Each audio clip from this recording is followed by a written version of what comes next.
Good morning students.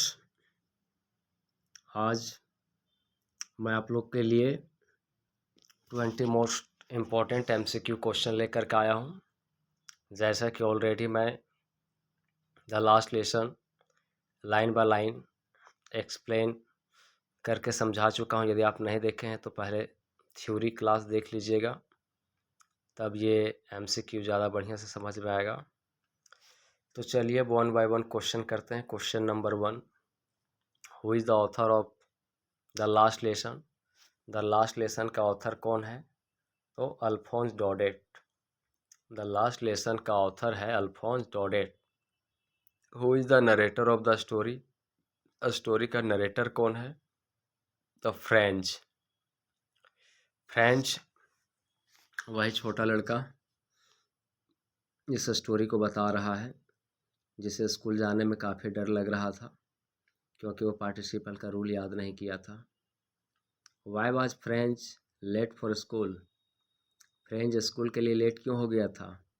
He was afraid of being scolded, क्योंकि उसे डांट का डर लग रहा था। वह पार्टिसिपल याद नहीं किया था तो उसको डर लग रहा था कि उसका टीचर डांटते, इसलिए वो लेट हो गया था। Which subject did French fear. French को कौन सा सब्जेक्ट से डर लगता था? तो mathematics. What was unusual about the school that day. इसका आंसर हो जाएगा C, everything was quite and serious. सारी चीज़ें शांत थी और बिल्कुल सीरियस। Who was M Hamel. M Hamel कौन था? तो एम हेमल एक फ्रेंच टीचर थे। तो यहाँ पे करेक्ट कर लीजिएगा। 6 का सही आंसर हो जाएगा सी, सी फॉर कैट। तो एम हेमल एक फ्रेंच टीचर थे। 4, how many years had M Hamel taught in the school. M Hamel कितने साल तक स्कूल में पढ़ाए थे? तो 40 ईयर्स। इसका ऑप्शन सी हो जाएगा, इसको भी करेक्ट कर लीजिएगा। Why was it called the last lesson. इसे द लास्ट लेसन क्यों कहा गया है? क्योंकि German order stop teaching French in school. क्योंकि जर्मन ने ऑर्डर दिया था कि अब फ्रेंच टीचिंग को स्टॉप कर दिया जाए, इसलिए इस लेसन को लास्ट लेसन कहा गया है, क्योंकि यह लास्ट फ्रेंच लेसन था। अब बर्लिन से ऑर्डर आ गया था कि अल्सास और लॉरेन में सिर्फ जर्मन लैंग्वेज की पढ़ाई होगी, इसलिए इस लेसन का नाम द लास्ट लेसन दिया गया है। Which countries had been taken over by प्रसिया।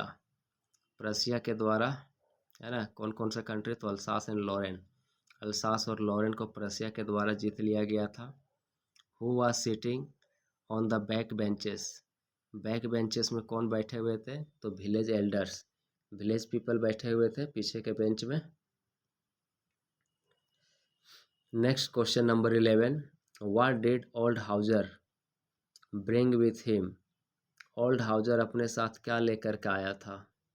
An old primer, एक पुराना सा प्राइमर, यानी जो बच्चों का पढ़ने वाला बुक होता है वो लेकर के आया था।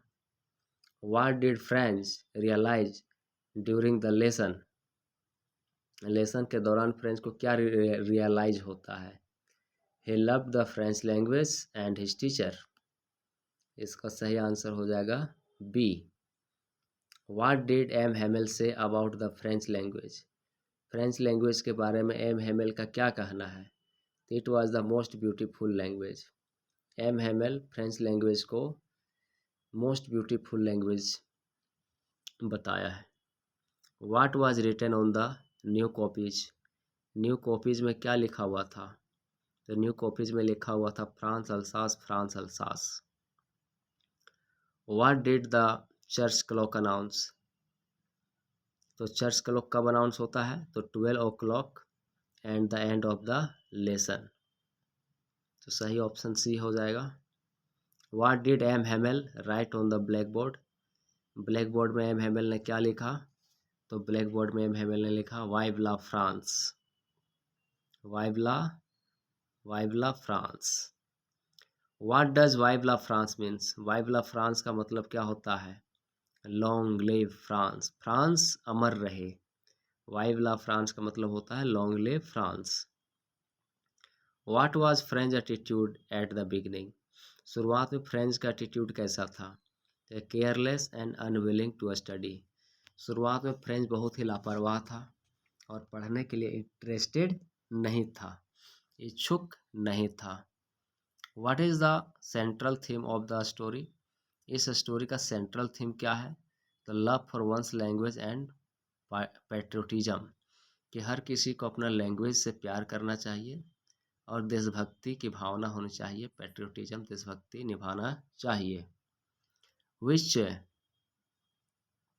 Chapter is the last lesson from, तो द लास्ट लेसन फ्लेमिंगो से लिया गया है, ठीक है।